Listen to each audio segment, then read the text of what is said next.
"You're too serious for me right now," she said, sliding the promise ring off her finger. I pocketed it without a word and moved to Miami, eventually giving it to the bartender she'd always been jealous of. Their engagement post absolutely destroyed her. I never thought 3 years of building something real could end with such a casual dismissal, but there I was on the rooftop of Celestial Bar in Seattle, watching Scarlett slip off the white gold promise ring I'd given her during our 2-year anniversary. The city lights sparkled below us, the same view that had made her cry happy tears when I'd first brought her here, but tonight those lights felt cold and distant. I had spent 6 months saving for that ring, working extra installation jobs on weekends, skipping lunches to put aside money because I wanted something meaningful to represent our commitment. As a custom home theater installation specialist, I understood the importance of quality components and lasting investments, whether in sound systems or relationships. Scarlett had worn that ring every single day for 12 months, posting photos of her manicured hand with the delicate band catching light, telling her friends how thoughtful and romantic I was. She'd shown it off during girls' nights, family dinners, and work events, always mentioning how I'd surprised her with it during a weekend trip to the San Juan Islands where we'd watched the sunset from our hotel balcony while she cried about how perfect the moment was. But now she was setting it gently on the white tablecloth between our barely touched appetizers, her expression a mixture of guilt and determination that I recognized from the night she'd decided to quit her marketing job without having another one lined up. She told me I was too serious about our future, that she needed to experience life without the pressure of commitment hanging over her head, and that maybe we both needed space to figure out who we were individually without the weight of expectations defining our choices. The words came out in a rehearsed rush, like she'd been practicing this speech in her car or in front of her bathroom mirror, probably while I was at work installing surround sound systems for clients who actually appreciated careful planning and attention to detail. I could see her hands trembling slightly as she reached for her wine glass, clearly expecting me to argue or plead my case, to promise I'd be less intense about planning our future together. She probably anticipated me bringing up the apartment viewings we'd been doing, or the joint savings account we'd opened, or the way she'd been browsing engagement rings on Pinterest when she thought I wasn't looking. Instead, I simply picked up the ring and slipped it into my jacket pocket, the metal still warm from her skin. "If that's what you need," I told her, "then you should absolutely do that." The surprise that flickered across her face told me she'd anticipated a completely different response, probably tears or desperate negotiations about how we could make things work. I could see her mental script crumbling as she realized I wasn't going to fight for something she'd already decided to discard. I signaled for the check while she stared at me with growing unease, as if she'd just realized this conversation might have consequences she hadn't fully considered. The waiter appeared instantly, probably sensing the tension that had settled over our table like a thick fog, and I handed over my credit card without bothering to review the bill. Scarlett opened her mouth twice as if to say something, then closed it again, watching me sign the receipt with the same methodical attention I brought to wiring complex audio systems. The drive to her apartment was silent except for the low hum of my truck's engine and the occasional sniffle from the passenger seat. I kept my eyes on the familiar Seattle streets, passing the coffee shop where we'd had our first official date, the bookstore where she'd bought me a biography of Frank Lloyd Wright because I'd mentioned admiring his integration of technology and design. When I pulled up to her building, she hesitated with her hand on the door handle, turning to look at me with those green eyes that had first caught my attention at a friend's housewarming party 3 years ago. She started to say something about staying friends and not letting this change everything between us, but I was already reaching across to open her door from the inside. "Take care of yourself, Scarlett," I said quietly, and those 5 words somehow carried more finality than any dramatic declaration could have managed. I watched her walk up the steps to her building, her shoulders hunched against the October chill, and felt something settle inside me that I couldn't quite name yet but would later recognize as relief mixed with the quiet dignity that comes from choosing your own response to someone else's decision to walk away from something good. Within 2 weeks, I had systematically dismantled our shared life with the same precision I brought to installing complex audio systems. I started by calling my business contacts in major cities, putting out feelers for contract opportunities that would take me far from Seattle and everything that reminded me of planning a future with someone who saw commitment as pressure rather than promise. My reputation in the home theater installation world was solid enough that I had 3 offers within days, but the one that caught my attention was from a luxury hospitality company in Miami that specialized in outfitting high-end hotels with state-of-the-art entertainment systems. The pay was exceptional, the climate would be a welcome change from Seattle's perpetual gray skies, and most importantly, it was 3,000 miles away from Scarlett and her newfound need to experience life freely. I accepted the position that same afternoon and immediately began the logistical process of relocating my entire existence. I sold my installation equipment to a competitor who'd been trying to buy me out for months, netting enough to cover moving expenses and provide a solid financial cushion for my fresh start. My lease on the downtown apartment wouldn't expire for another 8 months, but I paid the early termination fee without hesitation because staying in a place where we talked about hanging artwork and choosing furniture together felt like living in a museum of abandoned plans.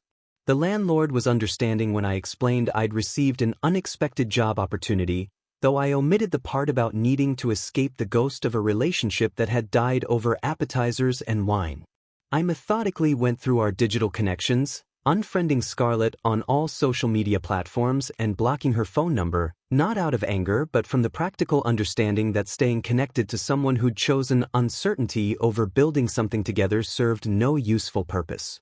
I also removed myself from our shared Spotify playlists, our joint Netflix account, and the cloud storage folder where we'd been saving photos from weekend trips and date nights. It felt oddly therapeutic to delete 3 years of digital breadcrumbs, like clearing cache files from a computer to improve its performance. The music festival tickets we'd bought for the following summer presented a more complex problem, since they were expensive and technically belonged to both of us, but I ultimately decided to sell them online rather than deal with the awkwardness of coordinating with someone who wanted space to figure herself out. I used the money to buy a plane ticket to Miami for an apartment hunting trip, booking a long weekend to find housing and get familiar with the area where I'd be starting over. My friends were bewildered by the speed and finality of my decision to leave Seattle, especially since most of them still didn't know exactly what had happened between Scarlett and me. When my buddy Marcus asked if I was running away from my problems, I told him I was simply giving someone exactly what they'd asked for,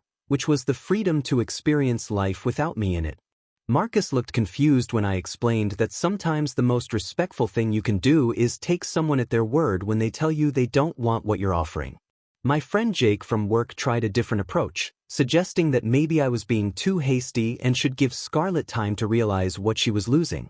I appreciated his concern, but I'd already reached the conclusion that someone who needed to lose something to appreciate its value probably didn't deserve to have it back in the first place. Scarlett's text messages started arriving the Thursday after I'd given my current clients notice that I'd be transitioning my accounts to other installers. She wanted to know about our wine country weekend plans, as if the conversation on the rooftop had been some temporary disagreement rather than a fundamental shift in our relationship status. I responded that someone who needed to experience life freely shouldn't be tied down by couples activities or weekend getaways that assumed a level of commitment she'd clearly outgrown. Her response came back within minutes, filled with confusion about why I was being so distant and formal, but I didn't reply because explaining the obvious seemed like a waste of energy better spent on planning my exit strategy. By the following week, I'd arranged for a moving service to pack and ship my belongings to a storage facility in Miami, keeping only what I could fit in my truck for the cross-country drive. The irony wasn't lost on me that I was executing the most decisive and well-planned move of my adult life in response to someone telling me I was too serious about planning our future together. Before I left Seattle, I briefly considered dropping off the box of Scarlett's belongings that had accumulated in my apartment over 3 years, but decided that having them delivered by the moving service would be cleaner and more final, like closing a business transaction rather than ending a relationship with lingering personal exchanges that might complicate her journey toward experiencing life freely. Miami proved the perfect antidote to uncertainty. I secured an apartment and dove into hotel installation work. I discovered Neon Waves, where Valentina approached mixology like a scientist. We talked until 3 a.m. Unlike Scarlett, who seemed bored when I explained my work, Valentina asked intelligent questions. 3 weeks later, I pulled Scarlett's promise ring from my pocket. I'd been carrying it as a reminder of commitment versus restriction. I set the ring between us. She examined the band while I explained someone had worn it but preferred uncertainty. I asked if she'd wear it. Valentina said she'd be honored. She slipped it on, and seeing it there felt like watching something broken find its purpose. Back in Seattle, Scarlett's carefully constructed world began unraveling faster than she'd anticipated when my disappearance became complete and permanent. Her college roommate Emma started monitoring my social media obsessively, creating fake accounts to bypass the blocks I'd implemented and spending hours analyzing my minimal Miami posts for signs that I was struggling without her. Emma reported back to Scarlett with the disappointing news that I appeared to be thriving, posting photos from upscale venues and work events that suggested my new life was significantly more exciting than our quiet Seattle routine had been. When Emma discovered tagged photos showing me with an attractive brunette at various Miami hotspots, she escalated her surveillance efforts and began calling my former clients under the pretense of updating contractor databases for insurance purposes. She claimed to be conducting routine verification of business licenses and contact information, but her real goal was fishing for details about my current location, income level, and whether I'd mentioned anything about my personal life to previous customers. The harassment campaign expanded when Scarlett's yoga instructor friend Maya joined the effort, using her network of wellness industry contacts to track down anyone who might have connections to Miami's hospitality scene where I was reportedly working. Maya reached out to hotel managers and event planners under the guise of researching sound system installation services for her fictitious wellness retreats, hoping to gather intelligence about my professional reputation and personal circumstances. When none of these indirect approaches yielded the dramatic reconciliation scenario Scarlett had been fantasizing about,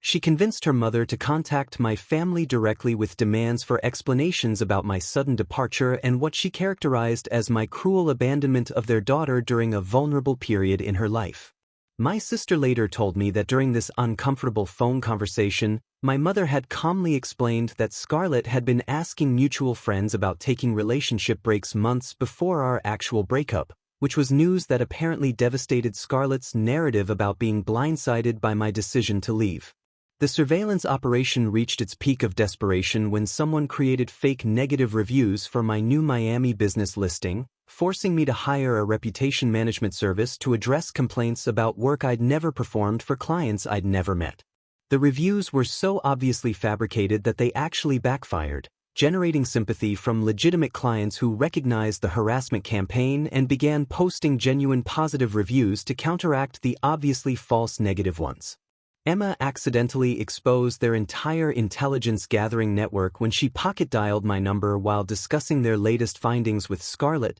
leaving a 5-minute voicemail of them analyzing photos of Valentina and speculating about whether I was using her to make Scarlett jealous or if I genuinely moved on to someone who better appreciated my planning abilities and attention to detail. The conversation revealed that they'd been tracking my movements through tagged social media posts, monitoring my professional networking activity, and even attempting to contact Valentina's workplace to gather information about their relationship status and how long we'd been together. Scarlett's desperation reached new heights when she discovered through their research that Valentina had a background in chemistry and worked at an upscale establishment, making her everything that Scarlett wasn't: educated, professionally accomplished, and genuinely interested in intellectual conversation about technical subjects. The realization that I'd found someone who actually valued the qualities Scarlett had found suffocating sent her into a spiral of regret and self-recrimination that her friends found exhausting to manage. She began obsessively comparing herself to Valentina, studying the limited photos Emma had managed to capture and analyzing everything from her fashion choices to her apparent confidence in professional settings, convinced that I'd deliberately chosen someone who represented everything Scarlett lacked in terms of intellectual curiosity and professional ambition. The contrast was devastating for someone who had always prided herself on being the prize in our relationship, only to discover that I'd apparently upgraded to someone who possessed qualities she'd never even considered valuable until she realized they were attracting the attention she'd previously taken for granted. Scarlett's investigation reached a new level of desperation when she hired a private investigator to locate my exact address and business details under the pretense of needing to return important items I'd supposedly left behind in her apartment. The investigator, a former police detective named Richardson who specialized in missing persons and infidelity cases, initially seemed professional enough to handle what Scarlett presented as a simple location request for legal purposes. She claimed she needed to serve me with documents related to our shared lease obligations and joint financial accounts that required my signature to properly close, painting herself as the responsible party trying to clean up loose ends from our relationship. Richardson's investigation revealed significantly more than Scarlett had bargained for when his background check uncovered phone records showing extensive communication between Scarlett and her ex-boyfriend Tyler during the final months of our relationship. The calls and text messages created a detailed timeline of what appeared to be careful planning for her exit strategy, with conversations about Tyler's military deployment ending and his return to Seattle coinciding almost exactly with her decision to ask for space from our relationship. The investigators' report included screenshots of social media interactions between Scarlett and Tyler that dated back 4 months before our breakup, showing her liking and commenting on his posts about missing Seattle and looking forward to reconnecting with old friends when his deployment concluded. Richardson's professional curiosity was piqued when he discovered that Scarlett had been researching divorce attorneys and relationship counselors during the same period, suggesting she'd been exploring multiple exit strategies while maintaining the facade of commitment in our relationship. The most damning evidence emerged when Richardson traced Scarlett's location data through her social media check-ins and discovered she'd been meeting Tyler for coffee and lunch dates at locations across the city, always when I was at work and always at establishments where we'd never gone together. The investigators' report documented at least 6 confirmed meetings between Scarlett and Tyler in the weeks leading up to our breakup, including a particularly long dinner at an upscale restaurant on the night she'd told me she was having a girls' night with Emma.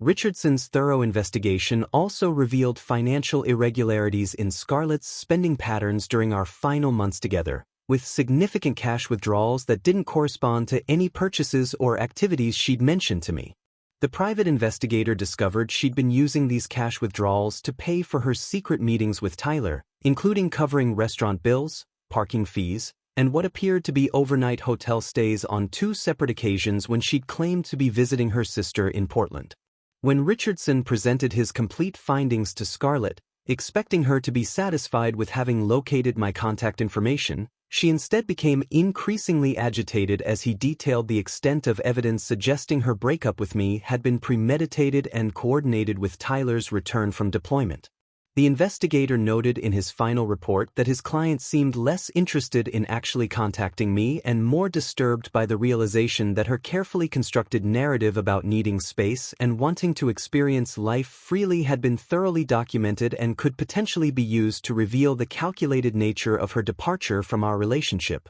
Richardson's report also included a shocking revelation when he discovered through Tyler's social media that the man had been dishonorably discharged from the military 3 months before his scheduled return, meaning he'd been back in Seattle much longer than Scarlett had led anyone to believe. The discharge papers, which Richardson obtained through his professional contacts, showed Tyler had been released early due to disciplinary issues and substance abuse problems. Information that apparently came as a complete surprise to Scarlett when the investigator shared his findings. The final twist in Richardson's investigation came when he attempted to verify Tyler's current employment status and discovered the man had been fired from 2 different jobs in Seattle for attendance issues and had outstanding warrants for unpaid traffic violations and failure to appear in court. When Scarlett learned that her strategic exit from our stable relationship had been orchestrated around reconnecting with someone whose life was falling apart even more dramatically than her carefully planned deception was about to expose,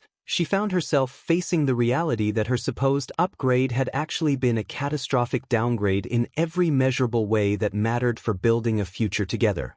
6 months into my Miami renaissance, Valentina and I reached a turning point that would inadvertently trigger the final act of Scarlett's psychological breakdown when Valentina accepted a head bartender position at Oceana Resort, the same luxury property where I was installing their new state-of-the-art entertainment systems. The opportunity came through a connection I'd made with the resort's beverage director, who'd been impressed by Valentina's innovative approach to cocktail creation during a tasting event at Neon Waves and was actively recruiting talent for their upcoming grand opening. Valentina was thrilled about the position because it represented exactly the kind of career advancement she'd been working toward, combining her chemistry background with her passion for hospitality in an environment that valued both creativity and precision. The timing couldn't have been more perfect since my installation contract with Oceana would keep me on site for several months, meaning we'd be working in the same location while building something together professionally and personally. 3 weeks into our new arrangement,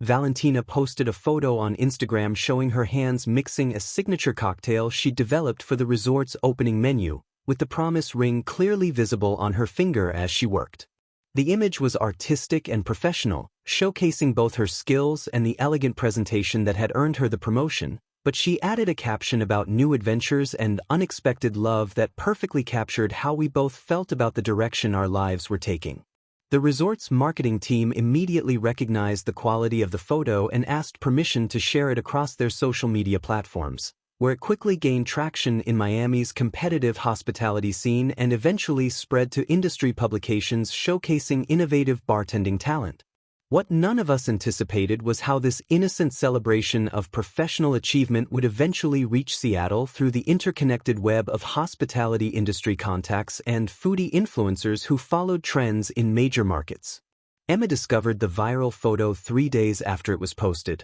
while conducting her regular surveillance of hashtags related to Miami cocktail culture and high-end hospitality venues where I might be working. She immediately recognized the promise ring from the countless photos she'd analyzed of Scarlett wearing it during our relationship and realized with growing horror that I hadn't simply moved on to someone new, but had actually given away the symbol of our former commitment to someone who clearly treasured it enough to wear it publicly. Emma's frantic call to Scarlett came at 2 a.m. Seattle time, waking her from the restless sleep that had become normal since Tyler's true situation had been exposed and their relationship had predictably imploded. The photo evidence was undeniable and devastating because it showed not only that Valentina was wearing the ring, but that she was thriving professionally in exactly the kind of sophisticated environment that Scarlett had always claimed to want but never actually worked to achieve. When Scarlett saw the image, she realized that Valentina wasn't just wearing her former promise ring. She was building the life that Scarlett had convinced herself she deserved but had never been willing to work for, in a city where success required actual substance rather than just appearance and networking. The viral nature of the post meant that people in Seattle's hospitality scene began sharing and commenting on it, with several recognizing Valentina as the talented bartender they'd heard about through industry connections, creating a humiliating situation where Scarlett's friends were inadvertently celebrating the professional achievements of the woman who'd replaced her in every meaningful way. The irony was particularly sharp because Scarlett had spent months telling anyone who would listen that I was too focused on planning and commitment, only to watch me thrive alongside someone who clearly appreciated both qualities while building exactly the kind of sophisticated lifestyle Scarlett had always claimed she wanted. 8 months after Tyler had proven himself to be the unstable disaster that Richardson's investigation had predicted, Scarlett found herself alone during her company's mandatory spring conference in Miami, having specifically requested the assignment in the desperate hope of orchestrating some kind of accidental encounter that might provide closure or vindication for the chaos her life had become. The conference was being held at a downtown hotel, but Scarlett spent her free time researching upscale venues where she thought she might run into me, armed with a rehearsed script about how Tyler had been a mistake and how she finally understood that I'd been everything she'd actually needed all along. Her plan was to appear confident and successful, wearing her most expensive dress and projecting the image of someone who'd learned from her mistakes and grown into the kind of partner I deserved, but the reality was that she looked desperate and hollow-eyed from months of sleepless nights and the kind of regret that eats away at a person from the inside. Friday evening found her stationed at Neon Waves during their busiest time, having discovered through her relentless internet research that this was where Valentina used to work and where I might still be a regular customer. She nursed a single expensive cocktail for 2 hours, checking her reflection in her phone camera and practicing her opening lines while scanning every face that entered the dimly lit space. When I finally walked in around 10 p.m. with Valentina, both of us laughing about something that had happened during our workday at Oceana Resort, Scarlett felt her carefully planned composure crumble as she witnessed the easy intimacy between us that had never existed in our relationship. I approached the bar to order drinks, And Scarlett seized what she saw as her opportunity, sliding from her corner booth and positioning herself directly in my line of sight with a trembling smile that was supposed to look confident but came across as brittle and desperate. When I turned and saw her standing there in Miami, 3,000 miles from where she belonged, the expression on my face wasn't surprise or anger but something much worse for her ego. Polite indifference mixed with mild curiosity about why someone from my past would have traveled so far without any apparent reason. I introduced her to Valentina simply as my ex from Seattle, and Valentina extended her hand with genuine warmth and mentioned that she'd heard I had good memories of our time together, which was both gracious and devastating because it highlighted the mature confidence that Scarlett had never possessed. Scarlett launched into her prepared speech about how Tyler had been a terrible mistake and how she'd spent months realizing that I'd been perfect for her all along, but I listened with the same polite attention I might give to a stranger asking for directions, never interrupting but also never showing any sign that her words were having the emotional impact she desperately hoped for. When she finished her tearful confession about how losing me had taught her to value stability and planning and commitment, I simply told her that I was glad she'd learned those lessons and hoped they would serve her well in the future, then turned back to Valentina to discuss weekend plans that clearly didn't include any consideration of the woman who just poured her heart out in a crowded bar. The conversation continued around Scarlett as if she'd become invisible, with Valentina and me making plans for a day trip to explore Miami's art district and discussing the promotion celebration dinner that Valentina's restaurant colleagues were organizing, creating a vivid picture of the integrated social and professional life we'd built together that had no space for someone from my past who'd chosen uncertainty over building something real. As Scarlett stood there listening to us plan a future that excluded her completely, the full magnitude of her miscalculation became unavoidably clear, and she quietly slipped out of the bar while we were still talking, disappearing into the Miami night with the devastating knowledge that the life she'd thrown away had been rebuilt better and stronger without her.